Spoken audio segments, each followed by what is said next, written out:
Finally আমার YouTube channel থেকে হাজার হাজার টাকা পেয়ে গেলাম মাশাআল্লাহ। এক মাসের পেমেন্ট আমি কত টাকা পেলাম।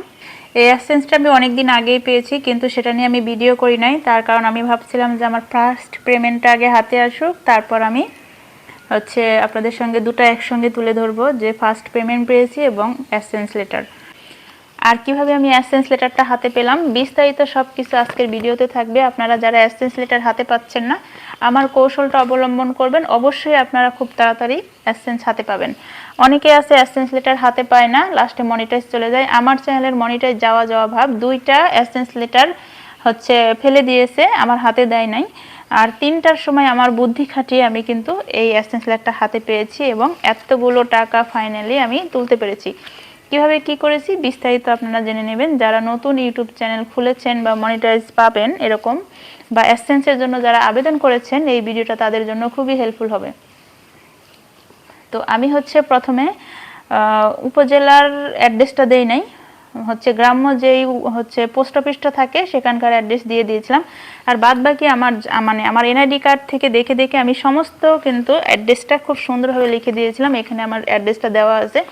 যখন আপনারা গুগল অ্যাডসেন্সের জন্য আবেদন করবেন, ঠিক তখন আপনাদের পোস্ট অফিসের ঠিকানাটা সঠিকভাবে দেবেন, তাহলে কিন্তু আপনাদের অ্যাডসেন্স লেটারটা হাতে আসবে। যদি বিশেষ করে আমাদের প্রত্যেকটা অঞ্চলে উপজেলা একটা আর গ্রাম্য পোস্ট অফিস থাকে বাজারে একটা, তো অবশ্যই আপনারা কিন্তু উপজেলার ঠিকানাটা দিবেন। আমি দিয়েছিলাম আমাদের গ্রামের যে ইউনিয়ন পরিষদ থাকে সেখানকার ঠিকানা দিয়েছিলাম, সেটাও কিন্তু একটা পোস্ট অফিসেই, কিন্তু উপজেলা পোস্ট অফিসের ঠিকানা আমি দেই নাই। যার কারণে আমার দুইবার অ্যাডসেন্স লেটারের চিঠি আসার পরে ওরা ফেলে দিছে, আমার হাতে দেয় নাই। আমি কিন্তু সরাসরি আমাদের কাউন্সিল যাকে বলে, কাউন্সিলে আমাদের অফিস আছে, সেখানেও পোস্ট অফিস, সেখানে আমি গিয়ে আমি ওদেরকে এই ছবিটা দেখিয়ে আসছি এবং ওদের ফোন নাম্বার আমি নিয়ে আসছিলাম। প্রতিদিন আমি কল করতাম যে আমার নামে কোনো অ্যাডসেন্স লেটার আসছে, এই সাবিনা নামে, আমার নাম সাবিনা। তো ওরা বলতো কি আসে নাই আপু, আসলে আমি দিয়ে আসবো, আসলে দিয়ে আসবো। এরকম করতে করতে 2 মাস চলে গেছে। আমি শুধু প্রতি মাসে শুধু একটা করে আবেদন করি। ওইখান থেকে অ্যাডসেন্স লেটার পাঠানোর পর আমাকে ইমেল করা হয় যে আপনার ঠিকানায় পাঠাইছি, ইমেল পাঠাইছি, অ্যাডসেন্স লেটার পাঠাইছি। কিন্তু ওদেরকে বলার পরে ওরা বলে আপু আপনি এত শুধু বিরক্ত করেন কেন, আপনি খুলনায় যান, আপনি অমুক জায়গায় যান, অমুক জায়গায় যান, যদি বিশ্বাস না করেন আসে নাই এখানে, তো আমরা না আসলে কিভাবে দিব। তো দেখতেছি যে 2টা চলে গেছে, পাইলাম না। আরেকবারের সময় তো আমার ইউটিউব চ্যানেল মনিটাইজ যাওয়া ভাব। এখন আমি কি করব, আমি খুবই টেনশনের মধ্যে ছিলাম কিভাবে আমি অ্যাডসেন্স লেটারটা হাতে পাবো। তারপর আমি ভাবলাম যে না, একটু খাটাখাটনি করা যাক। আমি তখন ওই দিনকে আমি খুব টেনশন হচ্ছিল ইউটিউব চ্যানেল নিয়ে, যেহেতু আমি 3 বছর ধরে খাটাখাটনি করেও মনিটাইজ পাচ্ছিলাম না। তারপরে মনিটাইজ পাইছি, এখন অ্যাডসেন্স লেটারের জন্য আবার প্রবলেমে পড়ে গেলাম। আমি ওই দিনকে একটু কষ্ট, দুঃখ, বেদনা মনের ভিতর নিয়ে আমি বাড়ি থেকে বের হলাম, গেলাম উপজেলায়। আমার মনটা বলতেছিল যে উপজেলায় গিয়ে আমি কোনো একটা ব্যবস্থা হয়তো বা করতে পারবো। তারপর উপজেলায় চলে যাই, গিয়ে সেখানে আমি পোস্ট অফিসে উপজেলায় গিয়ে বলি যে এই ব্যাপার, দেখেন আপনারা আমার ইমেলটা ইমেল দেখাইছে আমার, যে আপনারা দেখেন এই ইমেলে কিন্তু এই অ্যাড্রেসে আমার নামে 2টা চিঠি আসছে, আমি কিন্তু একটা চিঠিও পাই নাই, তার কারণটা কি? আর অলরেডি আমার আরেকটা চিঠি পাঠিয়ে দিয়েছে, সেটাও আমি কেন পাচ্ছি না? তো ওনারা বললো যে কেন ওইখানে হয়তো বা চিঠিটা তোমাকে দিচ্ছে না, অলরেডি তো তোমার চিঠি হাতে পাওয়ার কথা তুমি। ওরাও দেখলো। তারপর আমি ওখানে খুব কষ্ট প্রকাশ করতেছিলাম যে এটা কোনো কথা, আমি প্রতিদিন কল করি অথচ ওরা বলে যে চিঠি আসে নাই। বলতেছে আরে এই উপজেলায় এখন ডাকঘরগুলো এমন হয়েছে যে ওরা কাজ করতেই চায় না, শুধু বসে বসে বেতন নিবে। তারপর ওই চিঠি আসলে সঠিক একটু যদি ঠিকানা একটু এদিক সেদিক হয় তাহলেই তারা চিঠিটা দেয় না, বা যদি দেখে যে এটা অনেক দূরের আমেরিকা বা অন্যান্য দেশে, তাহলে তারা ইচ্ছা করে এই চিঠিটা দেয় না, ফেলে দেয় বা রেখে দেয় এক জায়গায়। কিন্তু ওরা ছুটোছুটি করে একটু খুঁজে যেটা আসলে কার, এরা কিন্তু দেয় না। অথচ ওদের কাছে গেলে বা ফোন করলে ওরা বলবে আপনার বাড়ি পৌঁছায় দিব, কিন্তু না, আসলেই দেয় না। তারপর উনি বলতেছে তাহলে তুমি তোমার ফোন নাম্বার দিয়ে যাও, আর কি রকম চিঠি আসবে আমাকে একটু দেখাই দাও, আমি তোমার চিঠিটা আসা মতো তোমাকে কল করব। আমি বললাম যে তাহলে আঙ্কেল আপনি আমাদের উপজেলার থেকে আমাদের গ্রামের পোস্ট অফিসে পাঠাবেন না চিঠিটা, আপনি কিন্তু চিঠিটা আসা মাত্রই ধরে রাখবেন। তো উনি বললো হ্যাঁ আমি অবশ্যই তোমাদের ডাকঘরে আমি পাঠাবো না, যেহেতু ডাকঘরে 2টা চিঠি গেছে, যাওয়ার পর তুমি হাতে পাও নাই, তাহলে আমি এই চিঠিটা আসার পর আমি ধরে রাখবো, ওখানে পাঠাবো না, আমি নিজে তোমাকে কল করে তুমি এসে নিয়ে যাও। তখন আমি ফোন নাম্বারটা দিয়ে আসি, আর আমার ইউটিউবে ঢুকে আমি গুগল অ্যাডসেন্স এরকম একটা খাম আমি দেখাই যে এরকম খাম আসবে আর আমার অ্যাড্রেসটা লেখা থাকবে। আমি ঠিকানা লিখে দিয়ে আসি, লিখে দিয়ে বাড়িতে আসি, এসে আমি বোরখাও খুলি নাই, ঠিক আছে, বোরখাও খুলি নাই, ওখান থেকে কল আসছে, বলতেছে মা তোমার চিঠি আসছে নিয়ে যাও।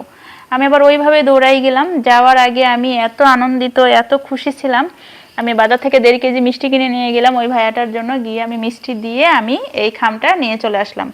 এসে এই পিনকোডটা, তারপরে হচ্ছে ব্যাংকের সুইপ কোড নিয়ে আসছি, ইসলামী ব্যাংকের অ্যাকাউন্টের মাধ্যমে আমি এটা করছি। তারপর সুইপ কোড দিয়ে আমি এটা ঠিকঠাক করে দিই। দেওয়ার হচ্ছে 24 ঘন্টার ভিতরে আমার যে পেমেন্টটা হোল্ড ছিল, এটা কিন্তু এখানে আমার হচ্ছে $100 বেশি আছে।